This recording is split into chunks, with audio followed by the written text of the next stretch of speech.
right, continuing on, Q&A day, Fuzzy. I like that name, Fuzzy. I'm sure that's a handle, huh?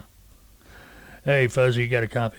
Anyway, Fuzzy writes, when a broker or shipper cancels a load on a carrier, oftentimes truck order not used as an order, correct? But when a carrier cancels a load, it costs the broker time and money to find a new truck, if they're able to. Sometimes there are obvious, legitimate reasons. Sometimes it's obvious that the truck just found a better paying load and left you holding the bag. Other than blacklisting the carrier, is there any type of financial recourse, like I like the way we do, like charging a broker order not used fee, similar to a truck order not used?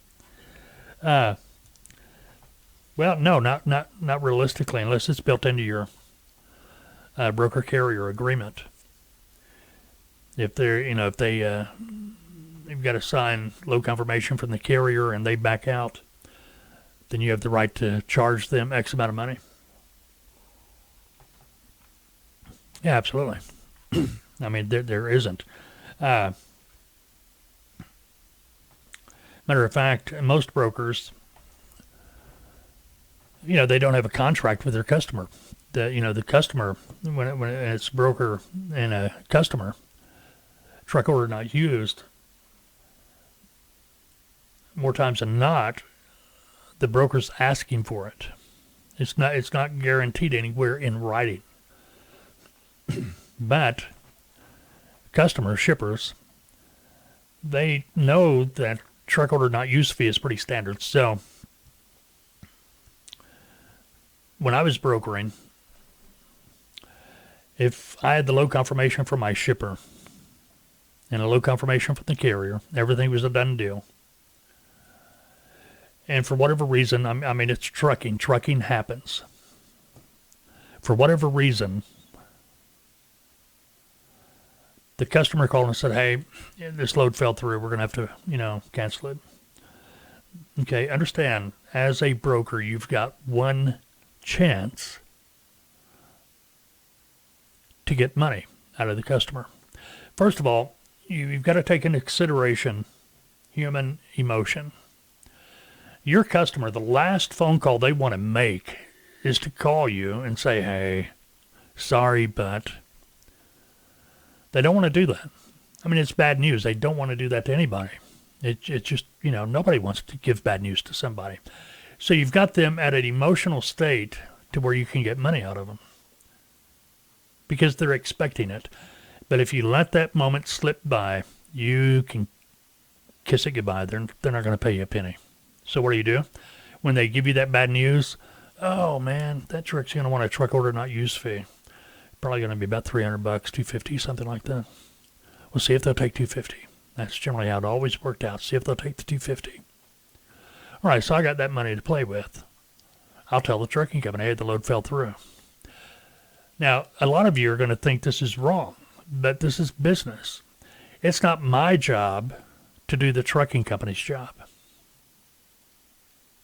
What I mean by that, I will call the truck and I'll tell the truck, hey, sorry, man, the load fell through. It's the trucking company's job to ask me for money. If they don't, it's a done deal. Just like it's my job to ask the shipper for money. I cannot tell you the number of times I called a trucking company saying, oh, okay, thanks, buddy.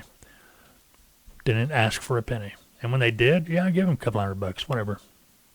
But it's their job to ask for it. You see what I'm getting at? Now, let's get back to what you're asking about. A trucking company taking the load, then calling you, and most of the time they're not going to call you. More times than not, what's happening is you got a small trucking company,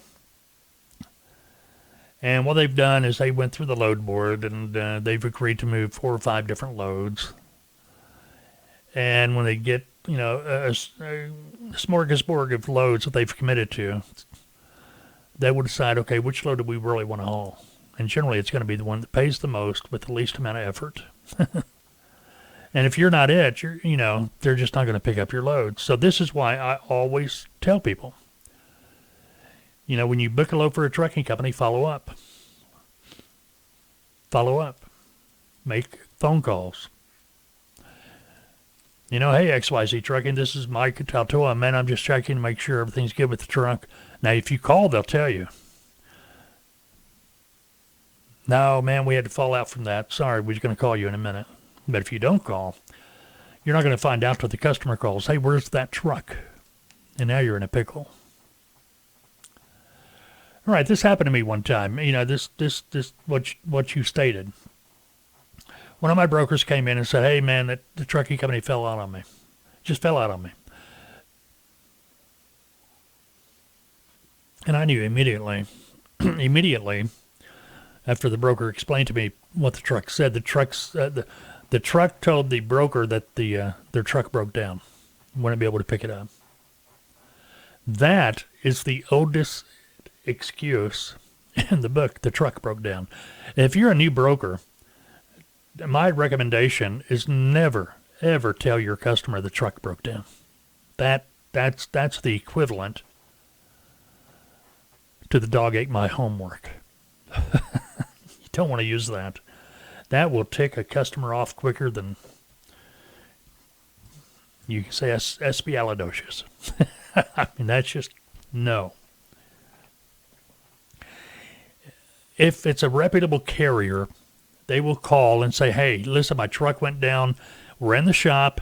We're not going to be able to pick it up today, but we'll pick it up tomorrow. Or as soon as my truck gets out of the shop, we'll head over there, pick it up. That's what a reputable carrier does. They communicate the problem, tell you the solution, when they're going to be able to provide the solution.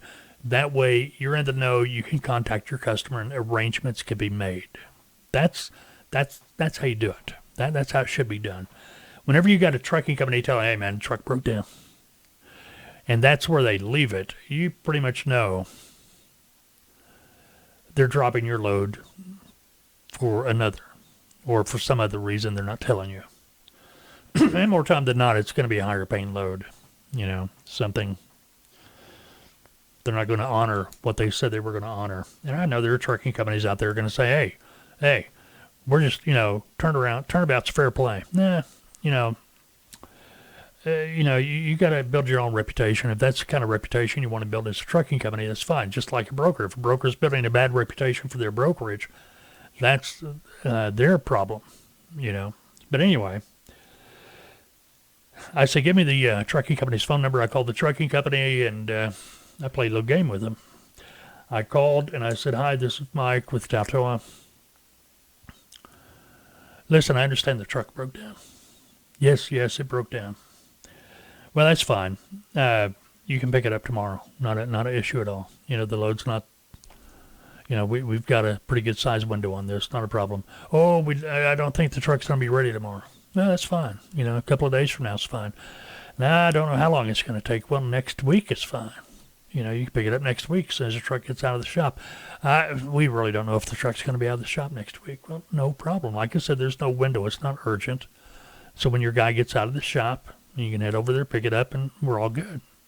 No, I don't know when it's, we better not do that. That's when I said, oh, man, I hate to hear that. We're going to have to charge you a $250 load ordered, not picked up fee. And the guy on the other end of the trucking company, do what? Go, yeah, customer's going to charge $250. We're going to have to charge you for, accepting the load, the paperwork being done, and now you're canceling.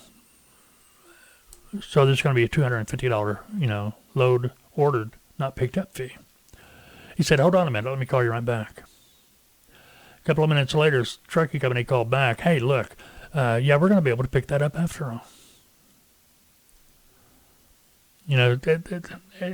Is there a such thing as a load ordered, not picked up fee? If you've got it, you're going to have it in your contract, something like that. But fuzzy, you can take that for what it's worth.